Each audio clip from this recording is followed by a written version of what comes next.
Hello welcome back to our channel.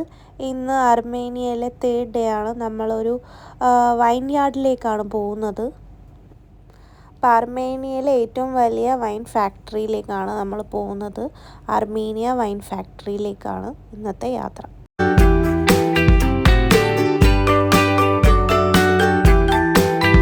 ഇവിടെ റോഡിൻ്റെ സൈഡിൽ കണ്ടോ വീടുകളിലൊക്കെ മുന്തിരി പടർത്തിയിട്ടേക്കുന്നത്, കടയോട് ചേർന്ന്. അതൊക്കെ ഇവിടെ കാണാം റോഡിലൂടെ ഒക്കെ പോകുമ്പോൾ.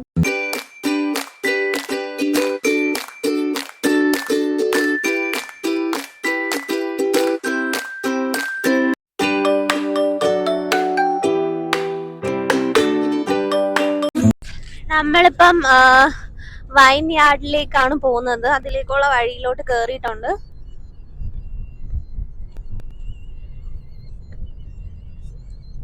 ഈ ഒരു സൈഡിലെല്ലാം കുറെ വീടുകൾ കാണാം.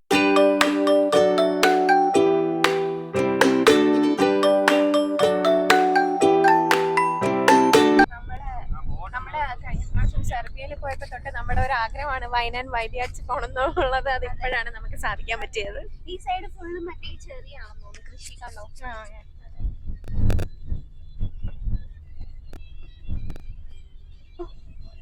ഇതാണ് അർമേനിയ വൈൻ ആൻഡ് വൈൻയാർഡ്സ്. നമ്മൾ ഇവിടെ അപ്പോയിന്റ്മെന്റ് എടുത്തിട്ടാണ് വന്നത്. ഇതാണ്ട് അർമേനിയൻ ഡ്രാം ഒരു 12,000 ആണ് ഇവിടുത്തെ ചാർജ്. ബാക്കി അതിനകത്ത് എന്തൊക്കെ ഉള്ളത് നമുക്ക് പോയി അതിനകത്ത് പോയി നോക്കാം.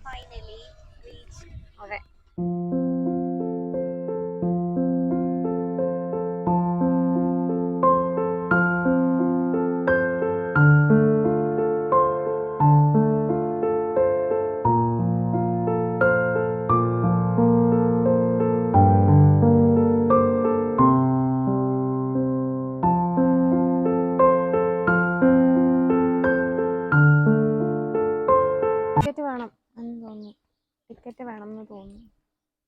ടിക്കറ്റ് അയാൾ കൊണ്ടുവന്നില്ലേ? ഇവിടെ ടിക്കറ്റ് ഒക്കെ വെച്ചിട്ട് കയറാൻ പറ്റും.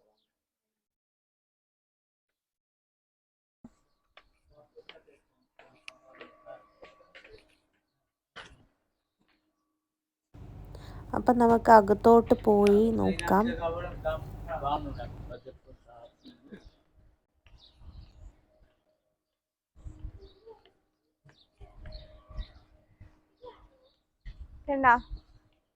ഇത് നമ്മുടെ ചെറീസ്, യെല്ലോ ചെറീസ്.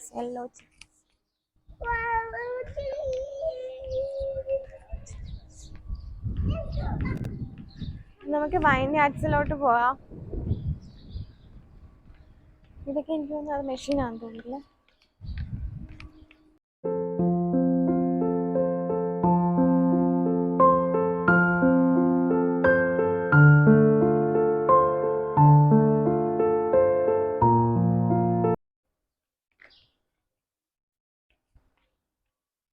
നമ്മൾ ഈ സാധനം മറ്റേ ദിലീപിന്റെ സിനിമയില്ലേ, അതാ ആ കഥ, അതില് ഉണ്ട്.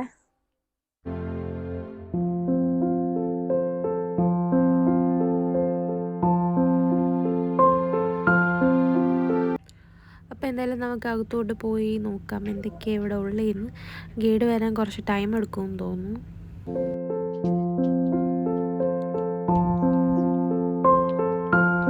ഇവിടെ ഒരു നല്ലൊരു ഓപ്പൺ സ്പേസ് ഉണ്ട്.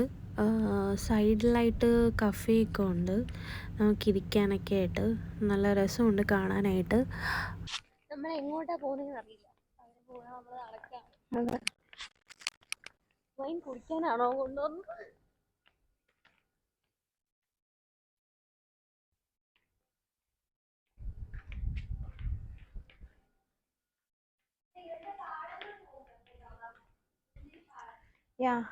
മുന്തിരി പാടം പൂത്ത് നിൽക്കണം മുറ്റത്ത് കൊണ്ടുപോവാം.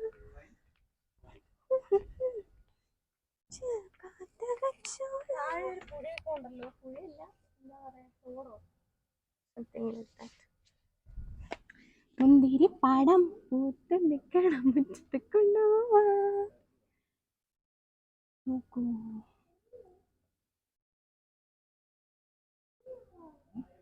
ഈ കാണുന്നതാണ് മുന്തിരിപ്പാടം.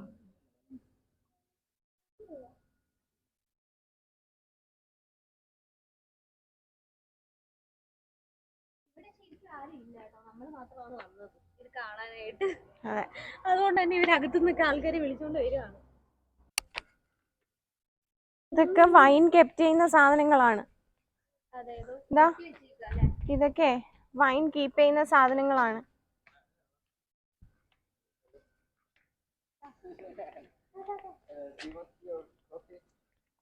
ഈ കോഫി എന്തെങ്കിലും വേണോ അവിടെ? No, thank you. Okay, because your guide didn't arrive. Okay. You need to wait. So നമ്മൾ ഗൈഡിന് വേണ്ടി വെയിറ്റ് ചെയ്യണം. ഗൈഡ് ഇതുവരെ വന്നിട്ടില്ല. അതൊക്കെ വൈൻ കീപ്പ് ചെയ്യുന്ന സാധനമാണ്.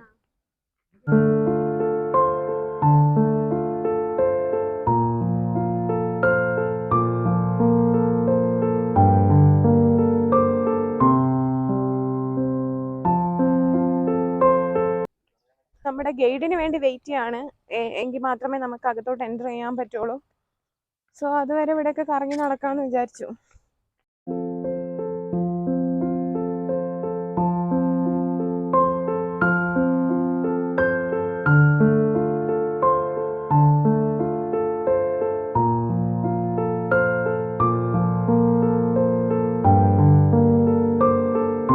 സോ നമ്മുടെ ഗൈഡ് വന്നിട്ടുണ്ട്. സോ നമ്മളെ അവരെ കൊണ്ടുപോവാണ്. അവർ ഫുൾ ഫ്രം ദ എൻട്രൻസ് തൊട്ട് ടൂറ് കാണിക്കാം എന്നാണ് പറഞ്ഞത്. ഫ്രം ദ സ്റ്റാർട്ട് തൊട്ട് നമ്മൾക്ക് എന്തൊക്കെയാണ് നടക്കുന്നതെന്ന് കാണിക്കാമെന്നാണ് അവർ പറഞ്ഞത്. സോ നമുക്ക് അവരെ ഫോളോ ചെയ്യാം.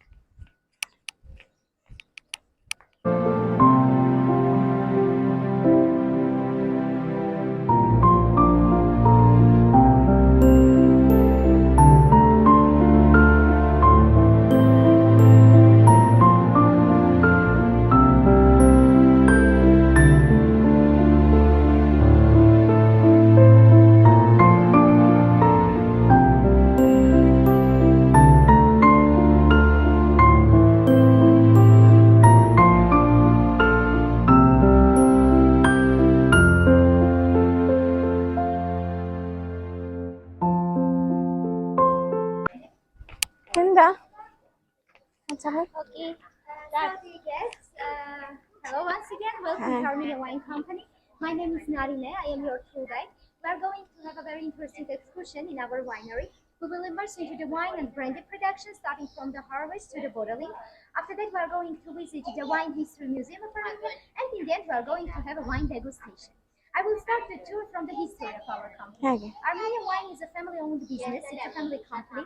We have two co-founders, Vahagan Megarchan and Parkes Vartanyan.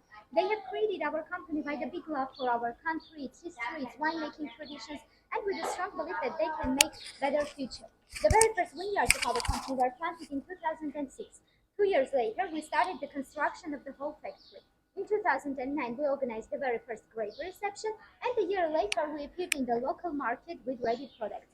Right now, we are at the place where every August we organize grape reception.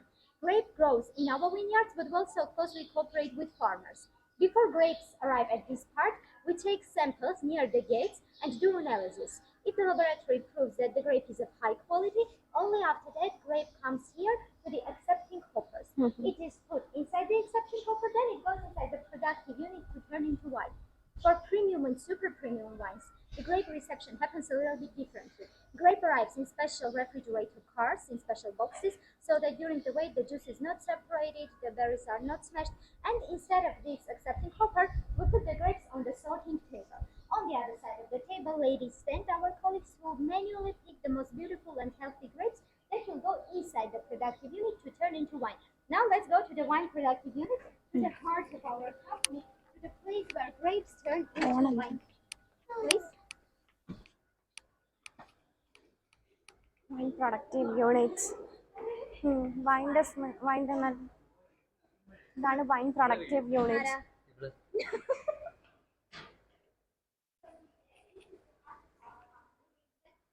Grapes turn into wine.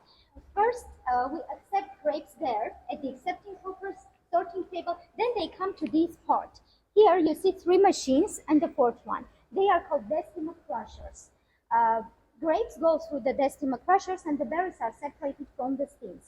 The next stage depends on the grape variety and the wine that we want to produce. In case of white wines, we use only the grape juice.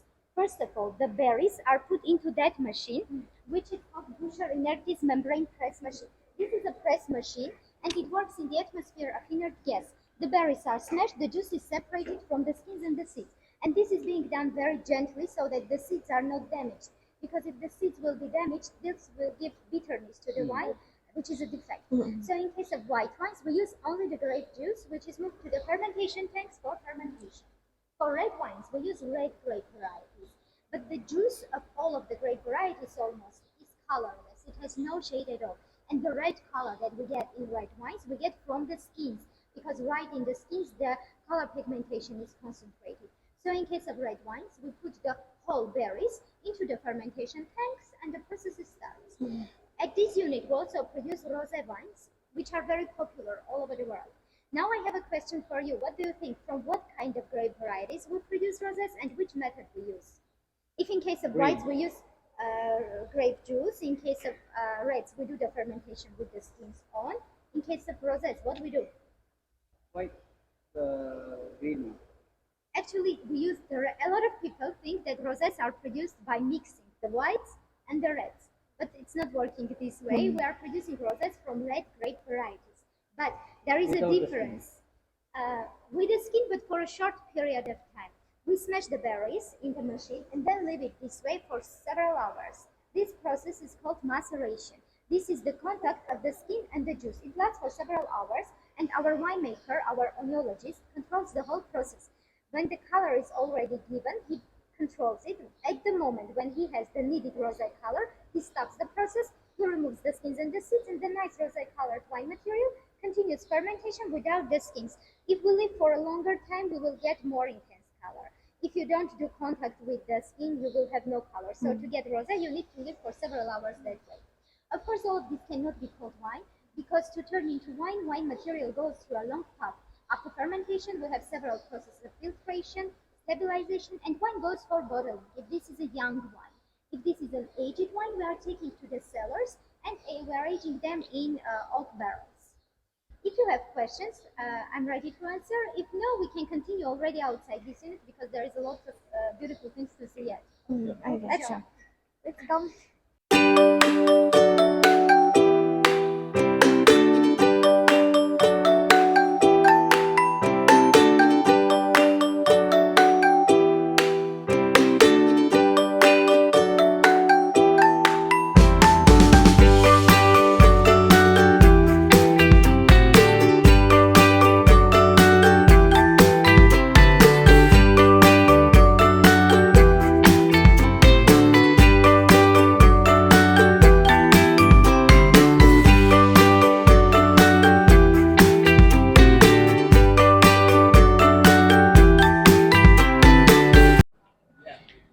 On the left side, you can see clay jugs. In Armenian, they are called garas. Our ancestors used such jugs to produce wine. The clay jug was put into the soil so that they could have the needed stable temperature, and the fermentation would happen exactly in such clay jugs. Along with still wines, in this company we produce also sparkling wines. A lot of people all over the world quite often call such drinks champagne. But the only drink that can be called champagne should be produced in France, in Champagne region, from the grape varieties Pinot Noir, Pinot Meunier, and Chardonnay. All the rest of the sparkling wines, no matter how gorgeous, how good they are, they cannot be called champagne because they are produced out of that region.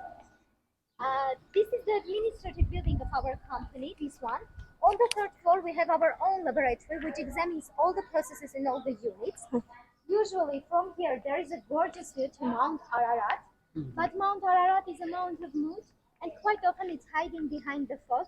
So it's not always that we have a chance to admire the mountain right from here. Yesterday we went there. Sorry? Yesterday we went there. Mountain. Actually, it depends on the weather, and also during the day it can change. So maybe at the end of the tour it will be with Yesterday we went there. We were there. We have already went there. You have been there? Yeah. Yesterday. You have seen the mountain. Yeah. So, Yeah. good. So, on the left side, far away with a straight line, you can see part of our organic vineyards. That- In 2016, we decided to take responsibility for nature and next generations and planted our first organic vineyards. The difference between organic and non-organic vineyards is that in case of organic vineyards, we do not use any chemicals. Such vineyards are very gentle, they are money-consuming, time-consuming, they require a lot of efforts, but the grapes that grow there are, of course, of high quality. Those vineyards have been certified by the international company EcoCert. They visited us, they checked the soil, water, everything, and came to the conclusion that indeed those vineyards are organic. There we grow only European grape varieties such as Muscato Tonel, Cabernet Franc, Cabernet Sauvignon, Thiberto, Viognier, Merlot, Malbec, and many more. This year we are going to have an organic wine that we are producing only from the grapes that are growing there. Our company is the first company in Armenia who offered the method of green harvest. This is when part of green grapes are removed from the grape wine. As a result, we get less amount of harvest, much less than we could, but with a higher quality. And also in this case, the grape wines are not being pressured too much, and they can serve us for many, many years. Now let's go forward. We will go.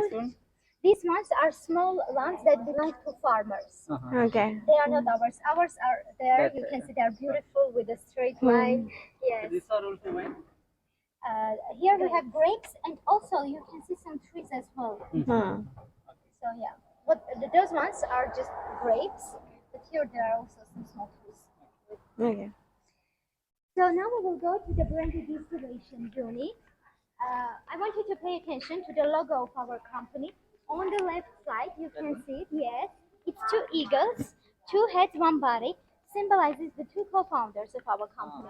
The sun is the sun of Armenia, the wings are the high ambitions of our company, and below you can see Mount Ararat, which is our national symbol. And when Mount Ararat is not visible there, we can admire the one that is depicted on logo. Now we will go to Brandy distillation unit. Our company produces approximately 10 million bottles per year. 4 of which are still wines, 1.5 million of bottles of sparkling wines, 3.5 million bottles of brandy, and also some vodka as well.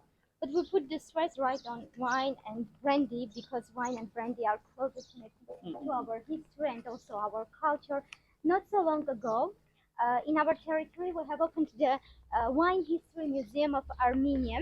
This is not just museum of our company, but this is the Wine Museum of Armenia.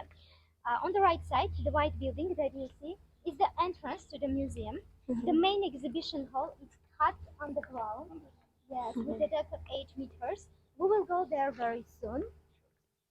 Now we will go to Brandy distillation unit, to the place where we produce brandy syrup. Okay. By the way, on the right side, you can see part of our organic vineyards. There we grow Cabernet Franc and Merlot grape varieties. We have named this vineyard after Armenian Princess Haridi, who had a king in the 9th century before Christ, who planted vineyards and presented to his daughter. And she became the very first business lady of the region, as she became an owner of big lands and she needed to take care of the lands and produce wine. Now we will go there. There, no? We do, but it's not the season. Okay. When is the season? In August. Okay. Yes, usually it's August 15 when we do harvest. And we do harvest once in a year, but it depends on the year. Last year it was very hot, it was very warm, so the grape grows early. We needed to do the harvesting 3 weeks earlier. Okay.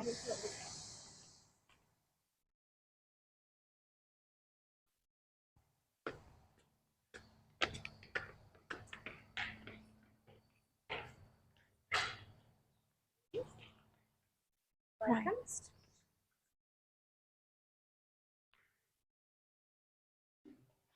So, this is our brandy distillation unit, the exact place where we produce brandy syrup. We have a separate unit which looks very much like the wine unit where we were together.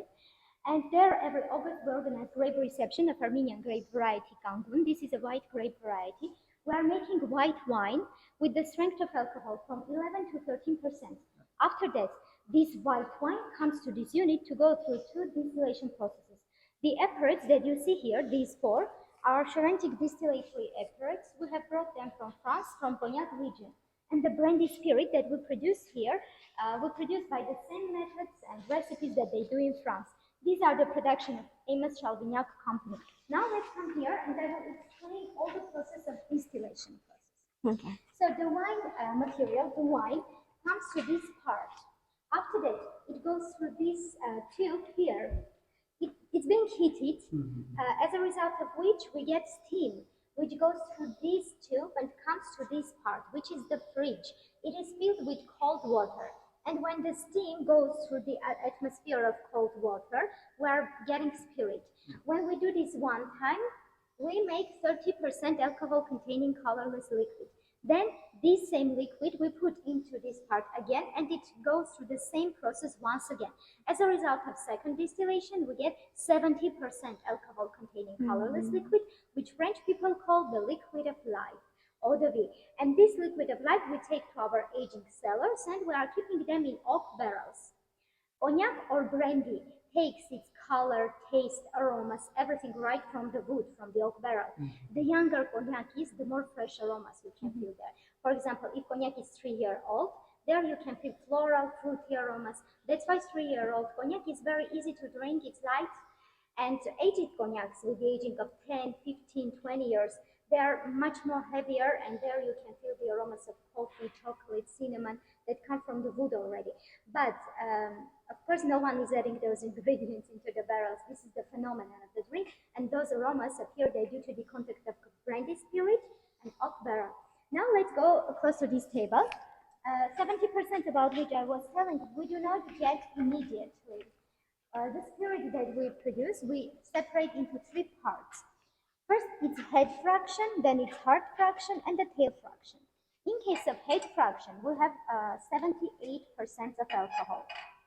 Now we are going to do the noses to compare the aromas. Here we have 78%.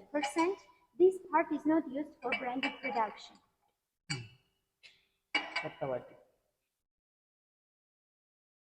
After this, we have 70%.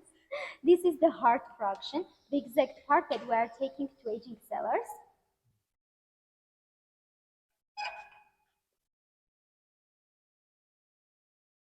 And in the end, it is 11%. The smell is not so nice.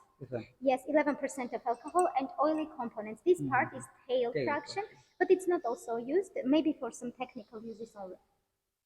And so the 70%, the middle part, the heart fraction, it goes for aging. Usually this unit works from October till March. During the time of the year when there is no production here, we use this hall to help here different events, conferences, team buildings. We even had a wedding here. And this is not just a museum hall, because quite often my guests ask me if this is real or not, but this is real, and in this period, everything is boiling here, everything is working, yes. And here we have handwritten books from Mat and Adaran. Mat and Adaran is the museum where ancient manuscripts are kept. Mat and Adaran has passed us these books, manuscripts, where you can see the methods and recipes how our ancestors were producing brandy spirit in the 19th century. Now we can go forward. We will go to the Wine History Museum of Armenia, and after that we will go. It's old Armenian, ancient Armenian. Yes, like it's very hard for me to read this one. That one I can read more or less, but still it's not understandable because it's old. Maybe some words. Yeah. So, if you want to do photos, you can do photos, and we will go forward. Okay.